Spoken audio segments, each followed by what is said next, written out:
Assalamualaikum warahmatullahi wabarakatuh.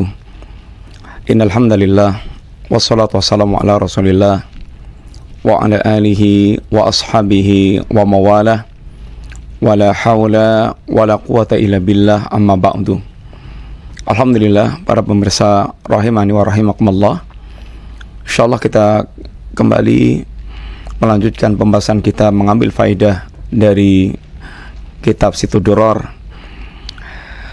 6 prinsip yang terambil dari para a'immah, para ulama Ahlussunnah wal Jamaah dalam memandu kita mewujudkan prinsip-prinsip agama ini. 6 prinsip yang akan beliau bawakan, telah kita sampaikan beberapa prinsip. Yang pertama adalah asruddin, itu ikhlasuddinillahi, mengikhlaskan agama semata-mata untuk Allah SWT. Ikhlasuddinillah, memurnikan agama semata untuk Allah Ta'ala. Ini adalah prinsip pertama, karena prinsip ini berkaitan dengan penegakan tauhid, perkara pokok yang paling pokok, yang paling utama, yang menjadi kunci dakwah semua nabi dan rasul, dan menjadi kewajiban terbesar seorang hamba atau seorang muslim. Kemudian yang kedua, pokok yang kedua, at-tariq wahidun, bahwa jalan menuju Allah SWT hanya satu. Jalan menuju Allah dan sampai surganya Allah hanya satu, itu dinul Islam, itu jalan Islam. Tidak ada duanya, tidak ada tiganya, hanya satu, dan satu-satunya adalah jalan yang diajarkan oleh Nabi yang diutus oleh Allah SWT. Dalam hal ini Rasulullah SAW, yaitu Al-Quran dan As-Sunnah. Tidak ada jalan yang lainnya.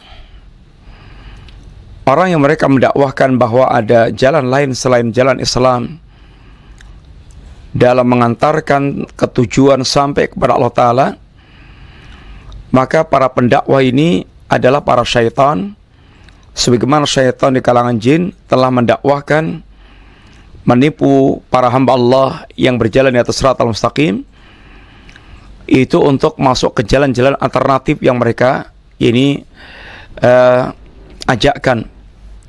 Sebagaimana penjelasan dalam hadis Rasulullah SAW ketika menerangkan tentang hakikat siratal mustaqim, di mana Nabi membuat satu garis lurus, itulah as-sirat al-mustaqim, jalan Islam, dan itu satu-satunya. Lalu syaitan membuat garis-garis yang banyak kanan kiri, dan kemudian syaitan menyuruh manusia untuk masuk ke jalan-jalan tersebut, sehingga beliau mengatakan bahwa jalan-jalan ini semuanya selain jalan yang lurus yang satu tadi adalah 10 syayatin, jalan-jalan syaitan. Maka apabila ada di kalangan manusia ini yang mendakwahkan kepada manusia bahwa ada jalan lain, banyak jalan alternatif menuju Allah SWT, maka dia adalah syaitan dari kalangan manusia. Yang ketiga, prinsip yang ketiga adalah bahwa mengamalkan Al-Quran dan As-Sunnah dengan pemahaman salaful ummah. Ketika kita wajib berpegang teguh dengan Al-Quran dan As-Sunnah, maka mesti ada rukun yang ketiga lagi, yaitu dengan pemahaman as-salafus salih, dengan pemahaman salaful ummah, karena ini penegasan yang ditegaskan Allah, ditegaskan Rasulnya Sallallahu Alaihi Wasallam, yang istilah para ulama kita bahwa inilah kunci ketiga setelah Al-Quran dan As-Sunnah dalam kita beragama. Di antara titik tolak munculnya berbagai macam perbedaan-perbedaan adalah ketika mereka memahami Al-Quran dan memahami As-Sunnah. Mereka memahami dengan kadar akal mereka sendiri. Mereka memahami dengan perasaan mereka, sehingga muncul berbagai macam pemahaman-pemahaman yang sangat banyak, menimbulkan ikhtilaf yang sangat banyak, dan bahkan bisa meruncing maka ini membutuhkan raf'ul khilaf, membutuhkan pengangkat yakni khilaf. Dan raf'ul khilaf itu adalah mengembalikan pemahaman kepada para sahabat Nabi atau para salaf, yang para salaf adalah para sahabat Nabi radhiyallahu anhum jami'an. Orang yang paling faham tentang agama dan paling tepat dalam mengamalkan agama, sehingga mereka yang paling layak dikatakan di atas shiratal mustaqim. Dan kita tentu menjadikan manusia terbaik dalam memahami agama dan mengamalkan agama sebagai rujukan dalam kita beragama. Tidak ada yang lebih baik dibandingkan dengan para sahabat Nabi radhiyallahu anhum jami'an, yang mereka disifati oleh para salaf kita dengan ungkapan mereka adalah aslam wa a'lam wa ahkam. Para salaf kita mensifati mereka dengan ungkapan bahwa mereka ini yang paling selamat dalam beragama, dan yang paling selamat itu yang paling faham, yang paling tahu tentang agama, dan yang paling selamat itu yang paling bijak dalam bersikap. Sehingga sifat ini ada pada para salaf, dan selayaknya kita yang ingin selamat pula dalam beragama mengikuti jalannya para salaf radhiyallahu anhum jami'an. Sehingga ini merupakan kunci ketiga. Meninggalkan jalannya para salaf adalah pangkal kesesatan. Dan hakikatnya meninggalkan jalannya para salaf, mereka tidak mengikuti Al-Quran dan tidak mengikuti As-Sunnah. Karena Al-Quran dan As-Sunnah mengarahkan untuk betul-betul kita berjalan di atas jalannya para salaf radhiyallahu anhum jami'an.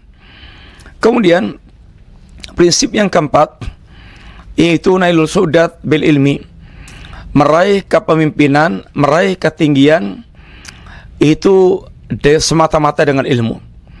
Ini adalah pembahasan yang paling inti dari pembahasan ini, 6 prinsip yang dibawakan, di mana wajibnya kita perhatian dengan ilmu. Bahkan untuk menegakkan prinsip yang pertama, menegakkan prinsip yang kedua, menegakkan prinsip yang ketiga, semuanya membutuhkan ilmu. Semuanya mesti kita harus betul-betul fokus kepada ilmu. Tidak akan terwujud prinsip yang pertama, kedua, dan ketiga kecuali dengan ilmu. Dan Allah SWT akan mengangkat derajat umat itu dengan ilmu. Bab yang keempat ini beliau sekali lagi sangat menekankan kepada kita bahwa ini tidak semata-mata seperti judul untuk akhirnya, tetapi ini dalam rangka untuk benar-benar menegaskan kepada mereka yang melakukan gerakan-gerakan untuk menghadapi musuh yang mereka sangka sangat menakutkan, telah membuat makar-makar yang hebat, lalu mereka berusaha untuk membuat ini kekuatan yang setanding pula dengan makarnya para musuh, tetapi sangat disayangkan lalu mereka menyingkirkan ilmu, bahkan mencela orang yang mereka menyibukkan dengan ilmu. Maka beliau tegaskan bahwa sehebat apapun amal manusia, sehebat apapun action manusia, yang jika amal itu, action itu tidak dia tegakkan di atas ilmu, maka kehebatan yang mereka tunjukkan tidak akan dinilai di sisi Allah SWT.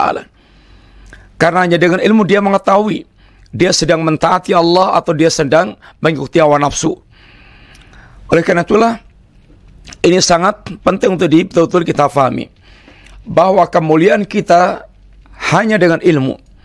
Allah mengangkat ketinggian derajat yang telah kita sampaikan pembahasan keempat, bagaimana Nabiullah Ibrahim, bagaimana Nabiullah Yusuf, yang keduanya memiliki ini kecanggihan dalam menghadapi musuhnya dan mengelola pemerintahannya. Nabiullah Ibrahim unggul dalam masalah hujah, Nabiullah Yusuf ini lihai piawai dalam mengendalikan pemerintahan, dan keduanya dikatakan Allah dengan kalimat yang sama, narfa'u darajatin man nasya. Ayat ini di dua kasus, satu kasus berkaitan Nabiullah Ibrahim dan satu kasus berkaitan Nabiullah Yusuf alaihissalam. Keduanya diangkat derajat Allah Ta'ala, yang para salaf mengatakan narfa'u darajatin man nasya bil ilmi, dengan ilmu. Dengan demikian kembalinya kepada ilmu. Demikian pula ketika Allah SWT menegaskan bahwa kemenangan itu Allah berikan pada Hizbullah, orang-orang yang mereka betul-betul menjadi pembela Allah, orang mereka betul-betul menjadi para ini pejuang-pejuang ajaran agama Allah Ta'ala, tidak akan pernah menjadi Hizbullah kecuali ini orang yang mereka benar-benar mempelajari agama Allah SWT. Benar-benar mereka mempelajari agama Allah SWT. Karena tidak akan mereka menjadi Hizbullah kecuali dia memahami tentang agama Allah SWT. Kemudian ketika Rasulullah SAW berbicara tentang ini firaqud dhalah, maka di sana ada al-firqatun najiyah, yang nama lainnya juga ada at-taifah al-mansurah, kelompok yang mereka ditolong oleh Allah SWT, kelompok yang selamat di antara firaqud dhalah yang ada. Maka kelompok yang selamat ini juga orang-orang yang mereka itu ini berkecimpung dengan ilmu. Hadis tentang taifah al-mansurah itu awalnya adalah ini kalimat mayuridillahu bi khairan yufaqihu fiddin. Barang siapa Allah kehendaki kau ini kebaikan baginya, Allah akan fahamkan tentang agama. Kemudian hadis ini bicara tentang taifah al-mansurah, sehingga taifah al-mansurah tidak bisa dipisahkan dengan ilmu, ini kefahaman mereka tentang agama Allah Subhanahu wa taala.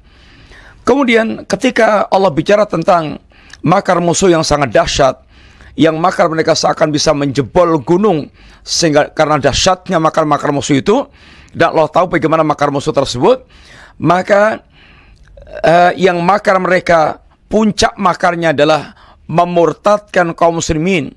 La yazaluna yuqatilunakum hatta yardukum an dinikum in istata'u. Mereka tidak akan pernah berhenti memerangi kalian dalam rangka memurtadkan kalian dari agama kalian. Dan gerakan pemurtadan ini merupakan puncak daripada tujuan mereka memerangi, yakni kaum muslimin, agar kaum muslimin murtad. Lalu apa kata Allah SWT? Kaifa takfuruna wa tutla alaikum ayatullahi wa fikum rasuluh wa may ya'tasim billah faqad hudiya ila siratal mustaqim.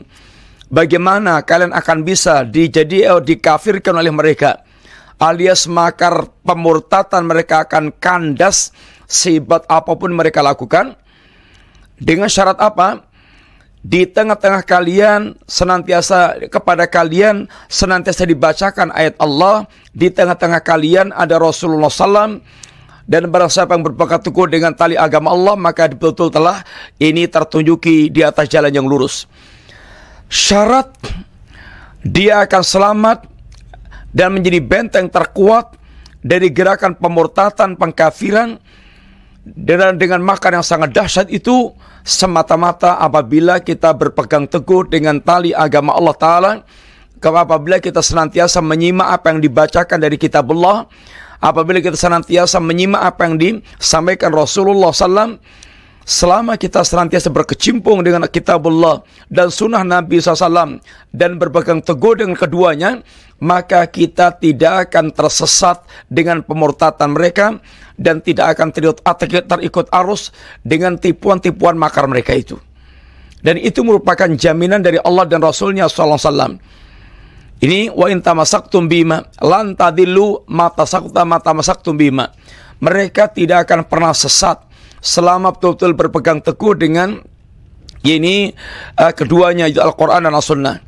Dengan demikian bahwasanya semuanya kembalinya kepada ilmu.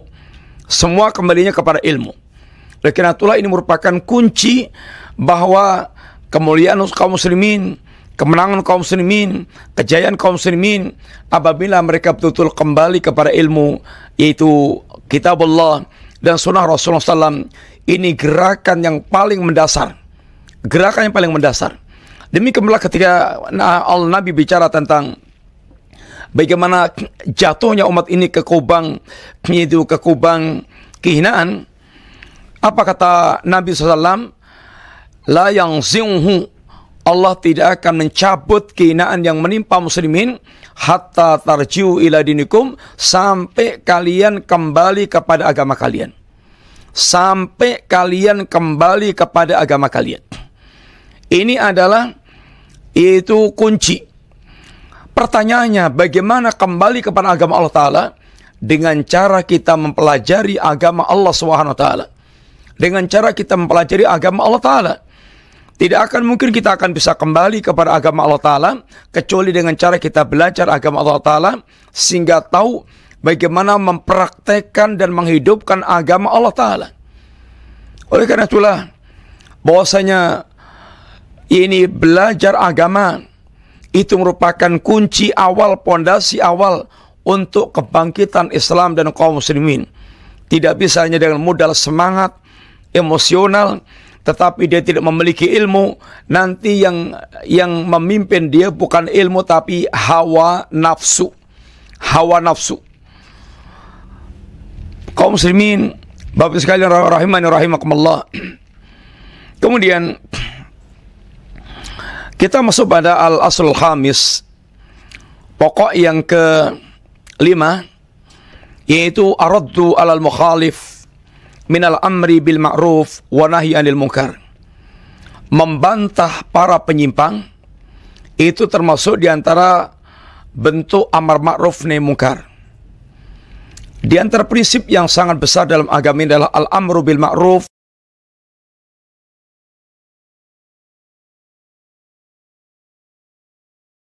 Dengan itu maka umat ini menjadi umat yang terbaik. Menjadi umat yang terbaik. Kuntum khaira ummatin ukhrijat linnas ta'muruna bil ma'ruf wa tanhauna 'anil munkar wa tu'minuna billah. Kalian adalah sebaik-baik umat yang dikeluarkan oleh Allah Subhanahu wa taala. Kuntum khaira ummatin ukhrijat linnas. Kenapa? Ta'muruna bil ma'ruf wa tanhauna 'anil munkar. Karena kalian yaitu menegakkan amar ma'ruf nahi munkar. Sehingga ini termasuk prinsip yang sangat besar untuk menentukan bahwasanya seorang itu dia dalam kebaikan, dia menjadi umat yang terbaik. Di antaranya dengan sebab mereka menegakkan al-amru bil ma'ruf wa nahyi 'anil munkar. Dan tentu dalam masalah ini semuanya dengan ilmu. Mewujudkan al-amru bil ma'ruf wa nahyi 'anil munkar semuanya dengan ilmu. Orang yang mereka ingin menegakkan al-amru bil ma'ruf wa nahyi 'anil munkar, hendaknya mereka betul-betul mempertimbangkan antara masalih dan mafasid, mempertimbangkan antara maslahat dan mafsadat. Tidak boleh melakukan nahi munkar apabila menimbulkan mafsadat yang lebih besar, sehingga akan menimbulkan bahaya yang lebih besar. Ketika orang melakukan nahi munkar, ada 4 kemungkinan. Kemungkinan pertama, kemungkarannya hilang, maka wajib menegakkan ini nahi munkar. Hilang kemungkaran digantikan kebaikan. Kemungkinan kedua adalah ini berkurangnya kemungkaran sekalipun tidak tuntas sampai seakar-akarnya, maka ini pula wajib menegakkan nahi munkar.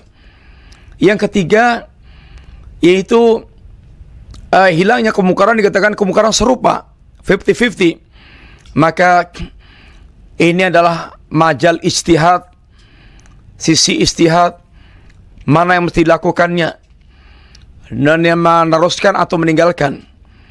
Yang keempat yaitu kemungkaran yang muncul lebih besar dibandingkan dengan yaitu kema'rufan yang diharapkannya itu. Maka dalam kondisi seperti ini tidak boleh lakukan nahi munkar karena dia madarat yang muncul lebih besar dibandingkan dengan yaitu maslahatnya. Karena agama ini betul-betul ditegakkan di atas asas ini terwujudnya masalih dan tersingkirkannya yakni mafasid. Apabila dilakukan, diwujudkan sebuah perbuatan yang menimbulkan madarat yang lebih besar, maka tidak boleh dilakukannya. Kemudian di antara prinsip al-amru bil ma'ruf wa nahyi 'anil munkar adalah berkaitan dengan karakteristik sifat-sifat yang mesti dimiliki oleh orang yang mereka melakukan amar ma'ruf nahi munkar.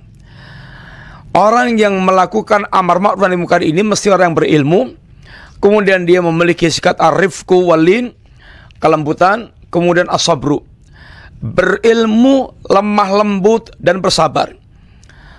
Bagaimana orang akan melakukan al-amru bil ma'ruf wa nahyi 'anil munkar kalau dia tidak berilmu? Bisa jadi yang dia ingkari adalah kema'rufan, bisa jadi yang dia perintahkan malah kemungkaran. Maka mesti pertama kali adalah dia berilmu, sehingga dia betul akan bisa membedakan dan betul-betul jelas baginya ini adalah kemungkaran, ini adalah ma'ruf. Jangan sampai dia terbalik-balik, dia sangka ma'ruf ternyata mungkar, dia sangka mungkar ternyata tidak mungkar. Ini semuanya membutuhkan ilmu. Semua tanpa ilmu adalah kerusakan.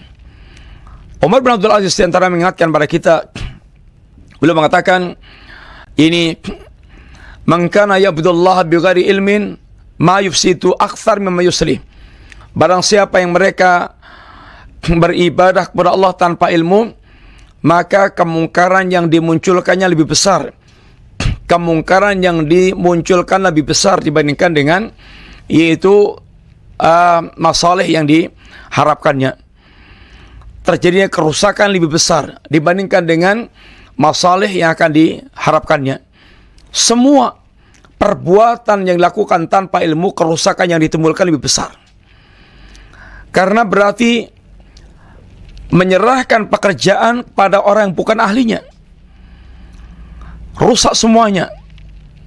Idza wusidal amru ila ghairi ahliha fantadhiris sa'ah. Perkara itu kalau tidak diserahkan kepada ahlinya, maka tunggu saat kerusakannya.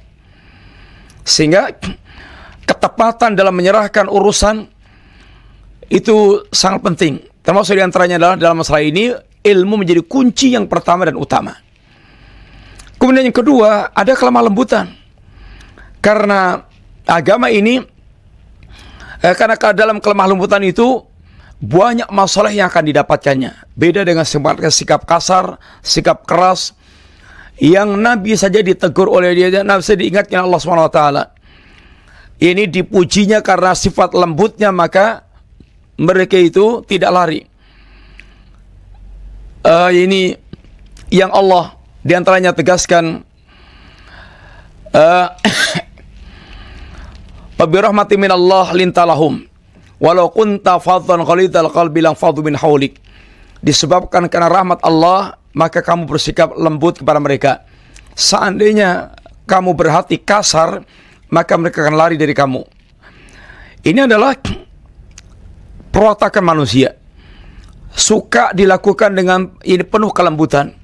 Dan tentu kelembutan ada kaidahnya juga. Ini yang ada pembicaraan tersendiri berkaitan masalah lemah lembut dalam masalah ini.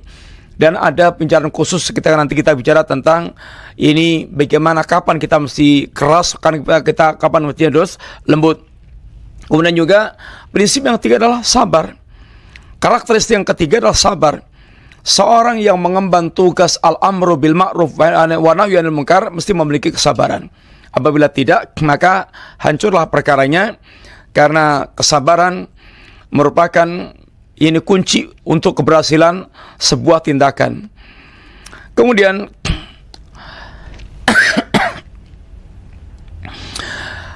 dan perbuatan yang kita ingkari ini mesti betul-betul perbuatan yang betul-betul mungkar, benar-benar mungkar, bukan samar-samar, bukan perkiraan, tetapi betul-betul merupakan perbuatan kemungkaran.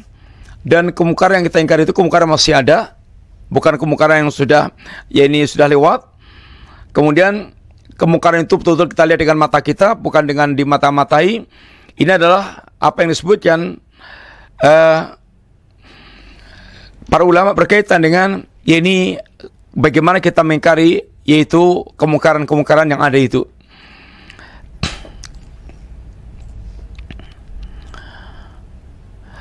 Termasuk diantaranya ketika seorang beramal ma'ruf dengan penguasa, mesti dibedakan. Beramal ma'ruf dengan penguasa itu tidak boleh dengan kekerasan dan senjata. Ini akan menimbulkan madarat yang sangat besar. Dan mengingkari kemungkaran penguasa itu dengan cara sembunyi-sembunyi, memberikan nasihat dengan cara sembunyi-sembunyi, sehingga tidak diobral di tengah ini manusia. Ini beberapa prinsip yang diajarkan para ulama kita berkaitan dengan prinsip al-amru bil ma'ruf wa nahyi 'anil munkar, sehingga pilar ini pilar yang sangat besar. Kemudian bab yang kelima ini beliau bawakan pada kita membantah orang yang menyimpang itu bagian dari al-amru bil ma'ruf wa nahyi 'anil munkar. Ini beliau tegaskan dalam pembahasan beliau di sini. Di antaranya beliau katakan li'anna ba'dha du'afa'in nufus wa qalilil ilmi tadhiqu suduruhum inda mutala'ati rudud dhannan minhum anna dhalika aqrab ilal wara' wa siyanata a'radil muslimin. Kenapa beliau bawakan pembahasan ini? Karena sungguhnya sebagian orang mereka lemah jiwanya dan sedikit ilmunya, itu dadanya terasa sesak ketika mentelaah yaitu bantan-bantan para ulama. Dia sangka bahwa dengan tidak membantah itu lebih dekat kepada sikap wara'. Artinya kalau membantah seseorang itu dianggapnya tidak memiliki wara' atau kurang wara'nya. Dan mereka sangka bahwa dengan membiarkan tanpa membantah itu lebih menjaga wasianati a'radil muslimin, lebih menjaga kepada a'rad, kehormatan kaum muslimin. Itu sangkaan mereka. Dan ini sangkaan kebodohan. Ini sangkaan kebodohan. Dianggapnya wara itu dengan cara tidak membantah kesalahan. Wara itu dianggapnya dan dianggapnya tidak membantah kesalahan itu, dianggapnya menjaga kehormatan kaum muslimin. Ini sebuah kesalahan. Sepanjang sejarah kaum muslimin yang para ulama itu memiliki tugas menjaga agama Allah Subhanahu wa taala. Ibaratnya polisinya agama ada para ulama. Sehingga ketika ada pelanggaran-pelanggaran mesti polisi akan nyemprit.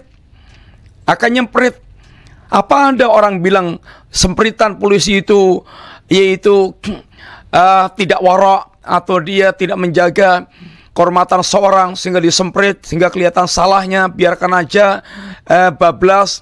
Nggak bisa. Dengan ditegakkannya aturan itu, dengan dijaganya aturan itu akan tegak perkara. Akan menjadi keselamatan di tengah-tengah manusia. Demikian pula berkaitan dengan agama. Tidak boleh ulama diam dari kesalahan-kesalahan yang terjadi di tengah-tengah kaum muslimin. Dari kesesatan-kesesatan yang bermunculan di tengah-tengah kaum muslimin. Dan hakikatnya penyimpangan-penyimpangan agama itu merupakan lubang menganga tempat masuknya para musuh untuk menghancurkan Islam dan kaum muslimin. Sehingga keberadaan para penyimpang itu sungguhnya membuat lubang-lubang yang menjadikan jalan bagi musuh untuk kemudian masuk ke tengah-tengah pasukan muslimin, sehingga akan merusak dan menguasai kaum muslimin. Oleh karena itulah beliau ingin tegaskan bahwa bantan itu sebuah keharusan. Karena dalam rangka menjaga agama Allah Ta'ala. Liyahlika man halaka an bayinatin wa yahya man hayya an bayinatin. Agar orang yang akan hancur dengan hujah setelah jelas perkaranya itu, dan orang yang mereka ingin hidup di atas kejelasan hujah bayinah yang terang. Sehingga tidak boleh para ulama diam. Tidak boleh orang mereka mengetahui hakikat kebenaran yaitu diam. Hanya dengan hujah satru alal muslimin, dengan hujah dalam rangka menutup aibnya muslimin, dengan hujah sedang fokus jam'ul kait lil kafirin, sedang mengumpulkan kekuatan makar untuk menghadapi orang-orang kafir. Tidak boleh alasan ini kemudian membuat seorang ulama, seorang yang tahu agama, membiarkan kesalahan terjadi dengan alasan menutup aib kaum muslimin, dengan alasan sedang menghimpun kekuatan menghadapi musuh. Nggak bisa. Tidak bisa. Karena ini menjadi celah yang akan membusukkan muslimin. Anggota tubuh kita ini, kalau ada koreng atau luka yang bisa membuat busuknya seluruh tubuh, ya diamputasi, ya dibersihkan, sehingga betul-betul tubuh ini akan sehat. Karena dibiarkannya tidak dibersihkan itu akan membosokkan seluruh tubuh yang lainnya. Ini kebutuhan dibersihkannya itu, atau diambilnya ditanganinya itu, sehingga bukan malah dibiarkan sampai tadi yang busuknya itu hanya kecil, harusnya segera diselesaikan. Karena dibiarkan, nggak diobati, maka kemudian bosoknya itu menjalar ke seluruh tubuh. Ini kehancuran. Tidak boleh kemudian dalam rangka alasan menutup aibnya muslimin dibiarkan kemungkaran itu, nggak bisa. Sehingga kemungkaran itu terus menjalar di tengah-tengah muslimin. Apalagi ahlul batil tidak akan pernah diam pula untuk terus mengembangkan kebatilannya. Dengan alasan sedang fokus mengumpulkan kekuatan menghadapi musuh, ini tidak pula alasan untuk menghentikan, yaitu mengoreksi, membantah, mengingatkan kesalahan orang yang mereka salah. Nabi pun ketika di masa-masa peperangan, Nabi tetap mengingatkan kesyirikan yang terjadi atau yang akan terjadi di tengah-tengah kaum muslimin. Padahal di tengah-tengah peperangan untuk menghadapi musuh. Kaum muslimin rahimani wa rahimakumullah, sehingga diriwayatkan dari seorang salaf, Abu Ali Ad-Daqa, beliau mengatakan, as-sakit anil haqqi syaitan akhras, wal mutakallim bil batil syaitan natik. Diam dari membela kebenaran, harusnya dia bicara, angkat bicara untuk membela kebenaran, lalu dia diam, ini adalah syaitan akhras, syaitan bisu. Wal mutakallim bil batil syaitan natik. Kalau dia bicara dan bicaranya kebatilan, ini syaitan yang berbicara.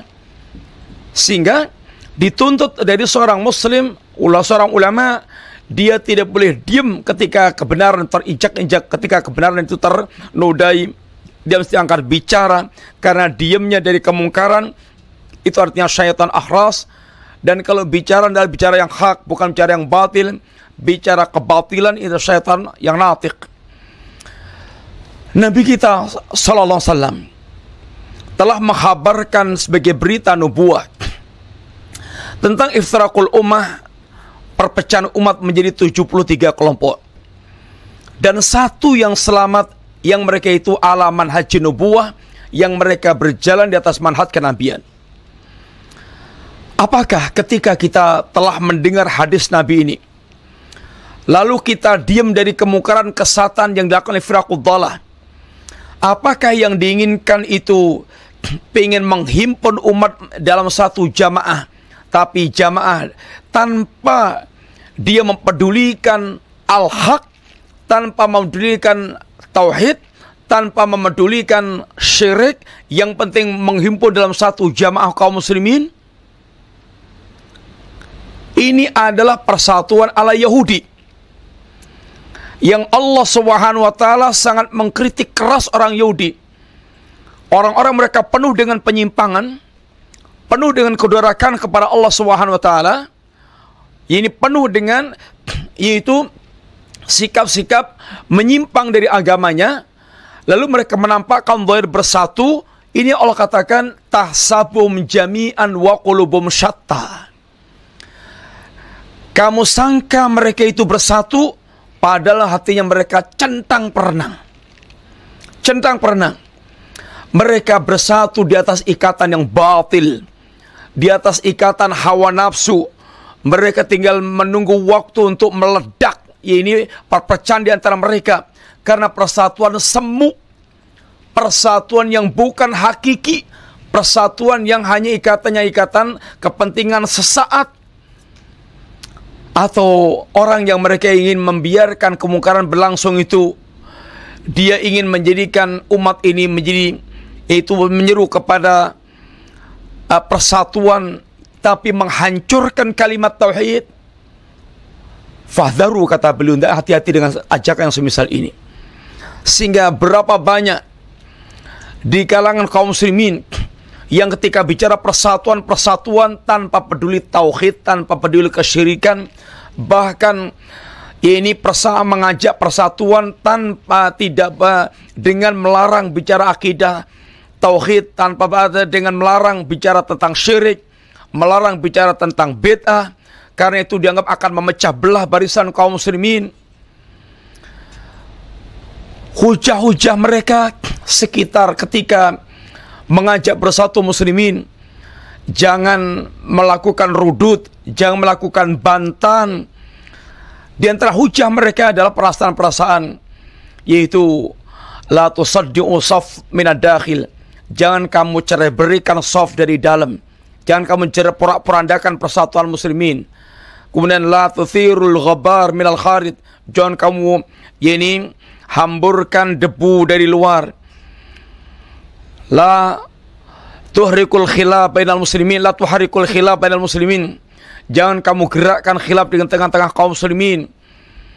Atau naltaqi fi maktafaqna wa ya'dhiru ba'duna ba'dhan fi makhtalafna fi.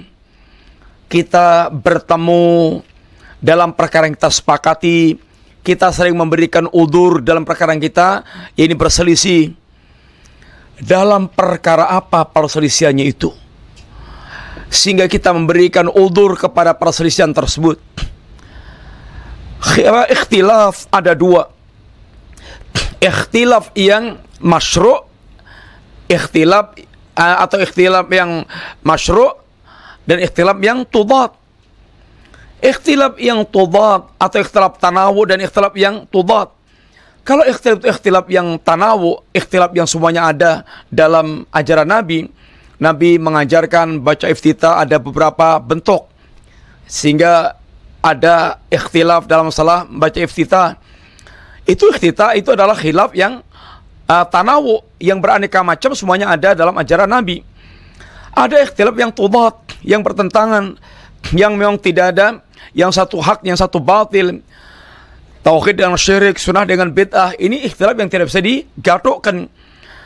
Bagaimana kita akan memberikan udzur kepada kesyirikan, memberikan udzur kepada yaitu bid'ah. Adapun ikhtilafnya para mujtahidin adalah khilaf yang kita mesti berlapang dada, yang semuanya berangkat dari dalil yang diajarkan oleh Allah dan Rasulnya Sallallahu Alaihi Wasallam. Alasan-alasan jangan memecah belah persatuan kaum muslimin, jangan kamu gerakkan kekuatan kafir, jangan kamu bangkitkan khilaf di antara muslimin. Kita mestinya bekerja sama dalam hal yang kita sepakati, lalu kita memberikan udzur dalam hal yang kita ini berbeda. Ini akan mematikan yaitu penjelasan agama, menjelaskan agama yang hak. Akan menutup pintu penjelasan agama yang hak. Dan ini merupakan yaitu celah yang justru akan menjadikan orang kafir masuk ke menghancurkan kekuatan kaum muslimin. Dan ini model-model Yahudi, persatuan model Yahudi yang telah dijelaskan oleh Allah Ta'ala. Ini tahsabuhum jami'an wa qulubuhum syatta. Dan sebab terlaknatnya orang Yahudi adalah kanu la yatanahawna an munkarin fa'aluh.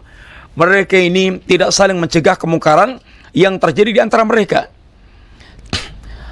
Oleh karena itulah beliau katakan bahkan walihada fa idza ra'aita man radda ala mukhalif fi syududi fiqhiyyin aw qawli bid'iyyin fashkur lah difa'uhu biqadri ma wasa'ahu.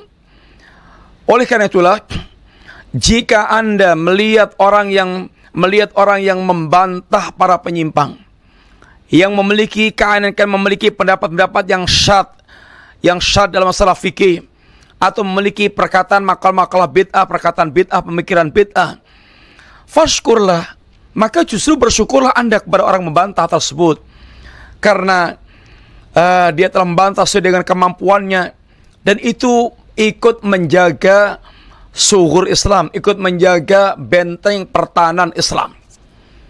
Dia telah ikut andil menjaga benteng pertahanan Islam, sehingga jangan sampai kemudian justru kemudian dihinakan, bahkan kemudian diumpat-umpat dengan limadala yaruddu alal ilmaniyin.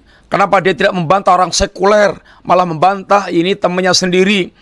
Ini ucapan yang tidak layak untuk diucapkan orang yang mereka membantah kebatilan, yang itu merupakan bentuk pembelaan kepada Islam dan dalam rangka untuk betul-betul menutup celah jangan sampai Islam itu retak dan lubang karena kesatuan yang mereka kembangkan.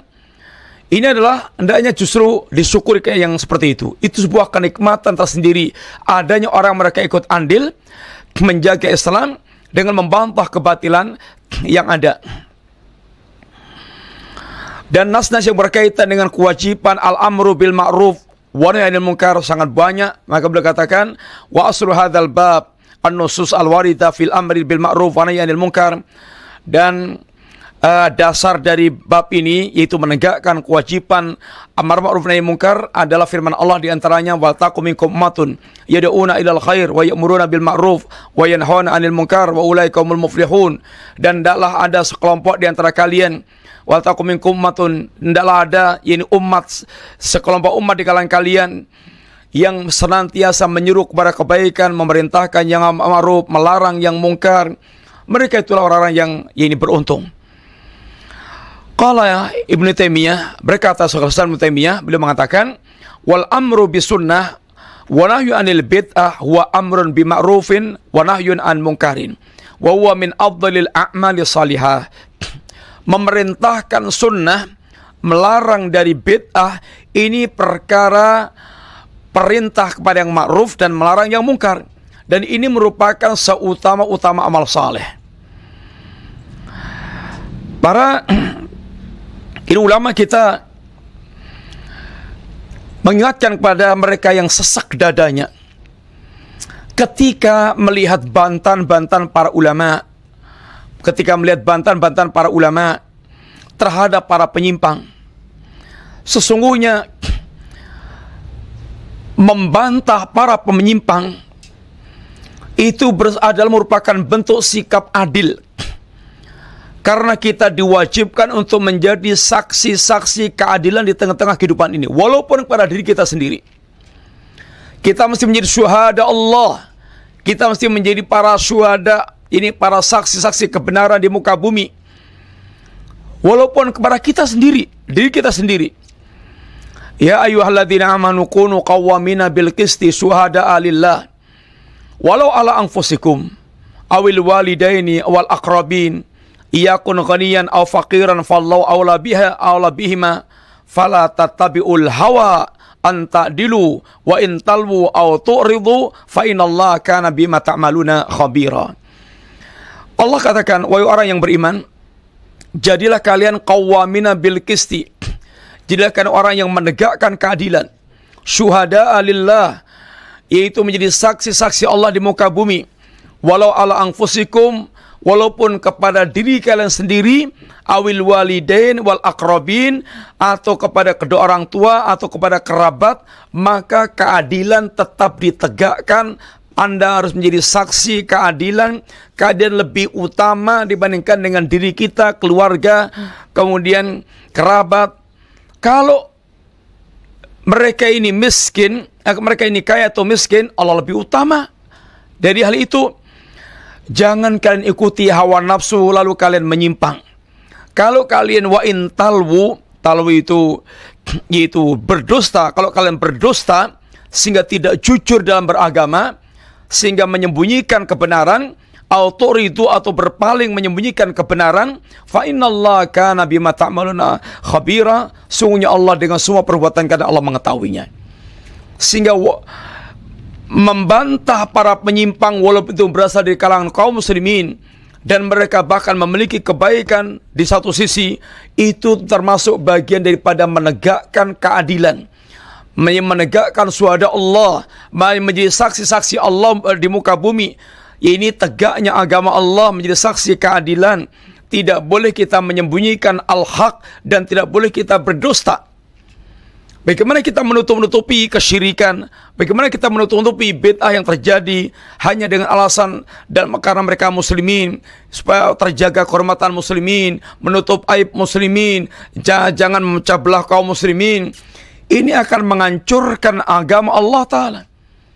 Allah SWT memiliki sifat pencemburu, dan kecemburuan Allah mengharamkan apa yang Allah haramkan. Demikianlah seorang muslim memiliki kecemburuan agama. Jangan sampai agama dilecehkan, disimpangkan, lalu dia berkhianat dengan agamanya dengan tidak membantah penyimpangan yang terjadi. Innallaha ta'ala yaghar wa innal mu'mina yaghar wa ghairatullahi ayatiyal mu'min ma haramallahu alaih. Sesungguhnya Allah itu pencemburu dan orang mukmin itu juga pencemburu, dan kecemburuan Allah itu ini apabila orang mukmin mendatangi apa yang diharamkan oleh Allah SWT. Maka orang yang mereka melakukan muharramat, penyimpangan itu adalah muharramat, hendaknya dibantah, hendaknya diingatkan, hendaknya diperingatkan, tetap ini disingkap, ini kesalahannya. Ini merupakan bagian dari tugas al-amru bil ma'ruf wa nahyu 'anil munkar. Seandainya setiap seorang mukmin akan mengingatkan, menegakkan kebenaran, mengingatkan yang salah, lalu dikatakan laisa dal waqt wal kufar mutarabbisun, bukan waktunya sekarang untuk membantah. Orang kafir sedang mengintai kita. Fama tayarifu akhta'ahu, lalu kapan seorang muslim akan mengetahui kesalahannya? Kapan seorang muslim dia akan mengetahui kesalahannya? Kalau setiap kali akan diungkap kesalahannya, belum waktunya. Jangan sekarang. Kapan seorang yang sakit akan dia bisa sehat, bisa menjadi kuat? Ini adalah urusan, yaitu penjagaan agama dan penjagaan kaum muslimin. Yang Nabi katakan al-mu'min mir'atul mu'min. Seorang mukmin itu cermin orang mukmin yang lainnya. Kamu ini loh, ada noktahnya, ada blendoknya, atau ada ini ada kotorannya. Ini dia mukmin itu cermin bagi mukmin yang lainnya, sehingga dengan begitu dia akan bersih. Ini akan menjadi bersih, gilap, tidak membiarkan kotoran itu nempel di situ. Kayak orang yang tidak bercermin. Orang mukmin itu cermin bagi yang lainnya, sehingga dia akan dibersihkan dari kotoran, dia akan diluruskan kesalahannya. Wal mu'min akhul mu'min, mukmin itu saudara mukmin yang lainnya. Yaqufu alaihi dhai'atahu, yang dia akan menjaga, yaitu modalnya, asetnya. Wa yahutu min wara'i, dan akan menjaga dari belakang, melindungi dari belakang. Sehingga bukanlah termasuk wala kepada orang mukmin itu kalau membiarkan saudaranya itu bergelimang dalam kebatilan. Laisa minal muwalati lil mu'minin fi syai'in an tansura akhaka fi batilihi muhtajjan bimuwajahatihi syu'iyyin. Bukanlah termasuk di antara bentuk wala kepada kaum mukminin dengan yaitu membiarkan saudaranya bergelimang dalam kebatilan. Bahkan bentuk wala kita kepada muslimin itu kalau kita mencintai muslimin, kalau kita mengingatkan kebatilannya. Unsur akhaka dhaliman aw mazluman.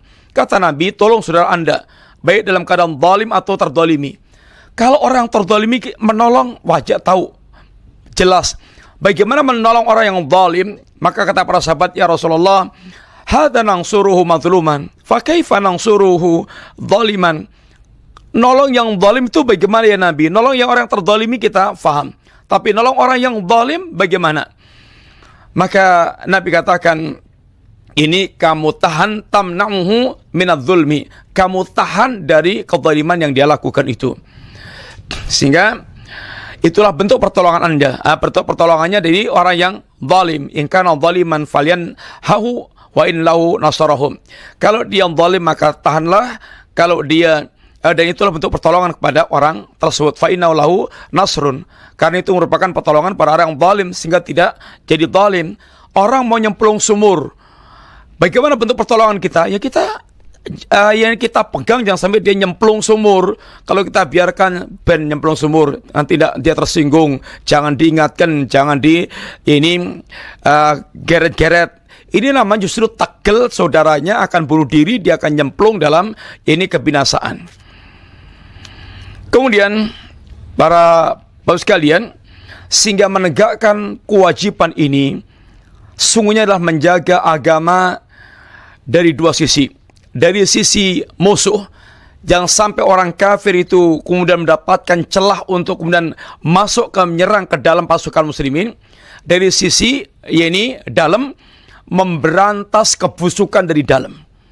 Memberantas kebusukan dari dalam, sehingga sehat sehingga jasad muslim itu sehat. Orang kafir dia tidak punya celah untuk kemudian menyerang muslimin, kemudian dari dalamnya sehat, sehingga yang bosok-bosok itu betul-betul ditangani, jangan sampai kemudian terbiarkan busuk, kemudian menghancurkan, yaitu kaum muslimin. Dan di antara yang perlu difahami, kadang-kadang orang nggak paham, ketika bersikap keras kepada muslimin yang menyimpang itu dianggapnya itu bersikap lebih jahat dibandingkan dengan orang kafir. Orang kafir aja nggak diajar kayak gitu, orang muslim diajar kayak gitu. Syekhul Islam ketika menerangkan tentang masalah ini, orang-orang Khawarij ini kalau dengan orang kafir itu secara umum baik mana orang Khawarij dengan orang kafir itu? Baik mana orang Khawarij dengan orang kafir secara umum baik mana? Baik Khawarij. Kenapa? Khawarij masih muslim, belum menjadi kafir. Orang kafir mereka akan kekal di neraka. Tetapi Nabi ketika bicara tentang Khawarij, bahwa membunuh Khawarij ini sebaik-baik pembunuhan, memerangi orang Khawarij ini sebaik-baik pembunuhan. Sebaik-baik pembunuh adalah mereka yang memberantas orang Khawarij ini. Kok kelihatan kejam? Karena madaratnya orang-orang Khawarij pada kaum muslimin di dunia lebih besar dibandingkan dengan orang kafir secara umum. Sehingga menangani orang-orang Khawarij dengan penanganan yang lebih keras itu adalah merupakan bentuk ini kebutuhan dibandingkan dengan orang-orang kafir. Tapi secara umum orang kafir lebih jelek pada orang-orang Khawarij. Tapi orang-orang Khawarij ini mesti tangani lebih ini keras disebabkan karena dampak buruknya ini kepada kaum muslimin. Sehingga kalau kemudian ketika seorang muslim membantah orang-orang kafir, orang-orang ahlul bid'ah, orang yang menyimpang, kemudian dianggapnya itu tidak punya walak pada mereka, ini keliru. Atau dianggapnya bersikap keras dengan mereka, keliru. Sedangkan orang sekuler atau orang kafir nggak mereka bantah, orang PKI nggak mereka bantah, orang ahlul bid'ah dia bantah, membantah temannya sendiri. Ini ada sebuah pandangan yang keliru. Karena sungguhnya ketika para ulama membantah ahlul bid'ah, membantah para penyimpang, membantah orang yang mereka menyeleweng, itu menyehatkan dari dalam, menghilangi kebusukan-kebusukan, memotong kebusukan-kebusukan. Maka para ulama di antara perbuatan para ulama Aljazair, mereka membantah kelompok-kelompok yang menyimpang gencar, membantah, merudut kelompok yang menyimpang sangat gencar, sufi-sufi di antaranya itu, dibandingkan dengan membantah orang-orang mereka yang terkena pemikiran komunisme. Kenapa? Apakah berarti para ulama ini telah mengarahkan senjatanya kepada teman sendiri? Tidak. Karena keberadaan orang-orang ini sufi ini membusukkan dari dalam. Membusukkan dari dalam. Orang yang taunya Islam dari sufi dari kecil, taunya Islam itu ya sufi itu. Ketika nanti mereka itu sekolah di Eropa umpamanya, akalnya sudah mulai main, lalu melihat sufi itu jorok kayak begitu, dia akan ingkari sufi alias mengingkari agama, sehingga merendahkan Islam. Dia anggapnya sufi itulah Islam karena tidak mengenal Islam. Maka memberantas sufi, memberantas pemikiran-pemikiran yang menyimpang itu artinya betul-betul ingin menampilkan Islam seperti yang diajarkan Allah dan Rasulnya. Jangan sampai salah pandang tentang Islam, alias dengan ungkapan yang lebih gampang, yaitu menyelesaikan kebusukan di dalam, sehingga sehat, sehingga betul-betul kuat, bagus, dan orang kafir itu tidak akan menyerang kita kecuali ada celah. Dan selama ini dalam sejarah, ahlul bid'ah seperti sufi, para penyimpang, firqah dhalah itu menjadi pintu masuknya untuk menghancurkan muslimin. Tartar yang membantai jutaan muslimin, itu pintu masuknya adalah seorang Al-Qami Rafidhi, Nasruddin At-Tusi Rafidhi, sehingga Rafidah yang menjadi celah masuknya mereka membantai muslimin. Dan sampai sekarang yang menjadi celah-celah untuk mengantarkan ini para musuh-musuh menghancurkan Islam adalah orang-orang al-bid'ah. Ini orang-orang mereka itu menyimpang pemikirannya. Maka terkadang kita nggak bisa pikir ada muslimin yang bisa menyatu dengan komunis. Kenapa? Ya begitu sejarah dari zaman dulu kala.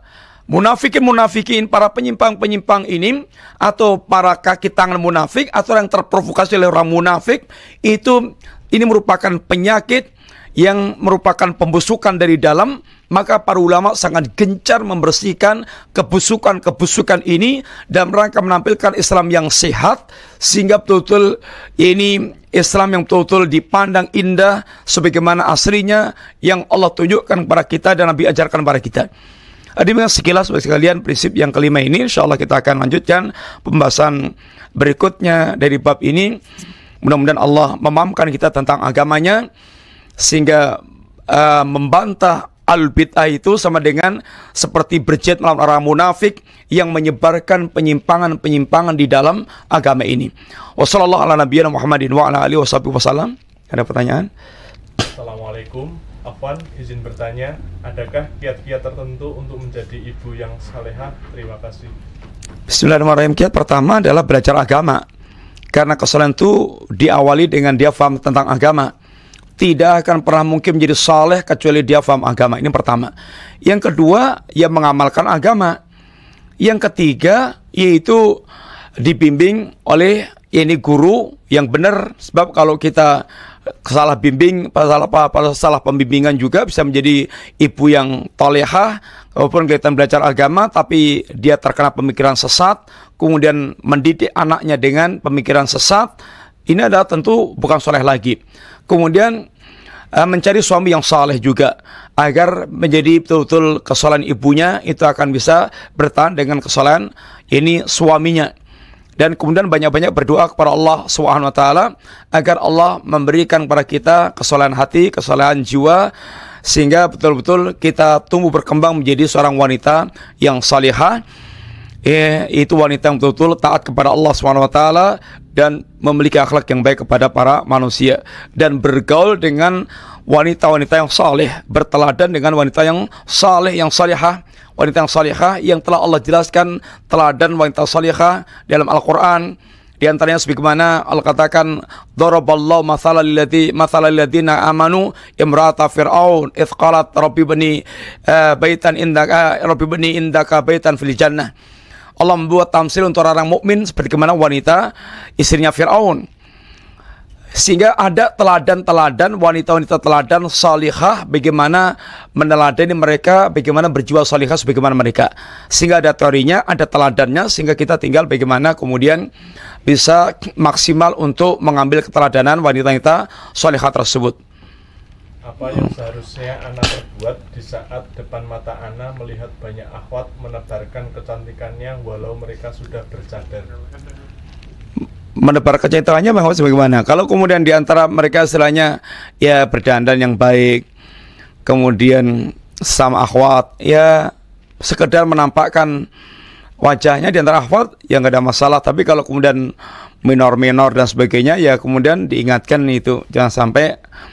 Ya intinya kalau sekedar dandanan biasa nggak ada masalah.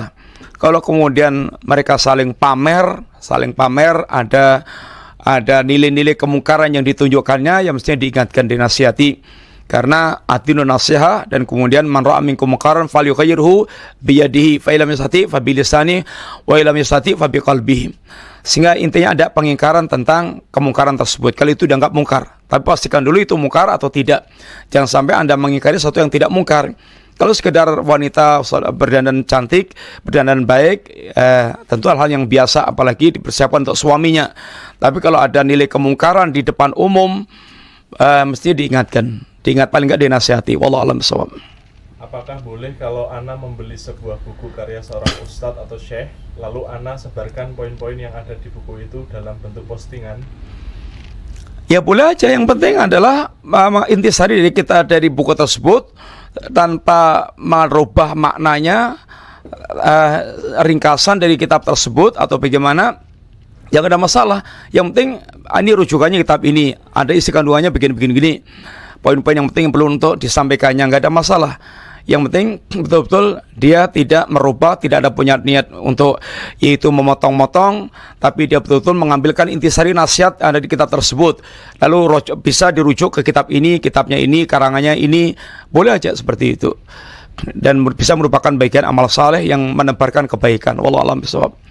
Bagaimana kalau kita punya teman, kita mengingatkan untuk menutup aurat, tapi dia belum juga tersadar, kemudian kita membiarkannya saja, apa kita? Ya nanti diulangi lagi, nih nasihati lagi, lain kali nasihati lagi, belum lagi nasihati lagi, terus nggak bosan-bosan untuk memberikan yang namanya dakwah, mesti sabar dan terus berulang, jangan sampai putus asa.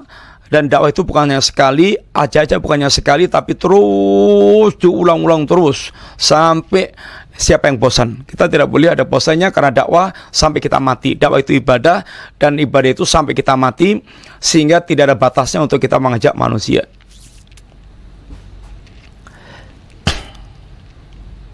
Bismillah, Afwan Ustadz, bolehkah para penuntut ilmu membantah ahli bid'ah baik secara langsung bertatap muka maupun lewat medsos?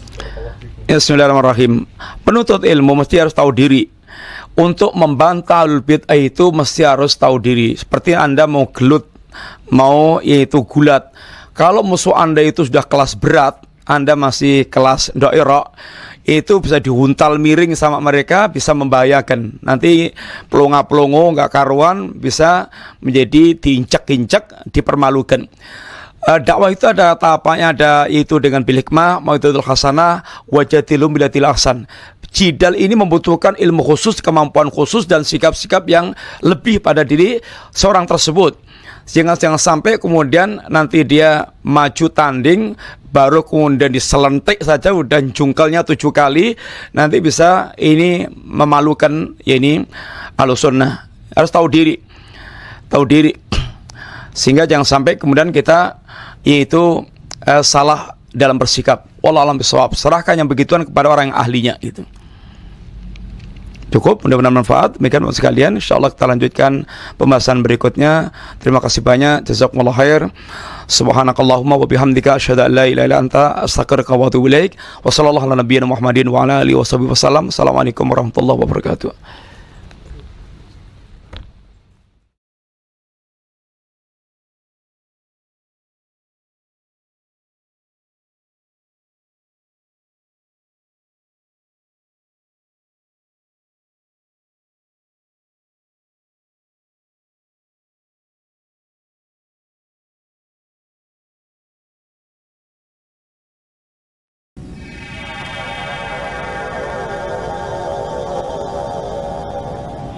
Beta mengaji yang berdakwah para salaf.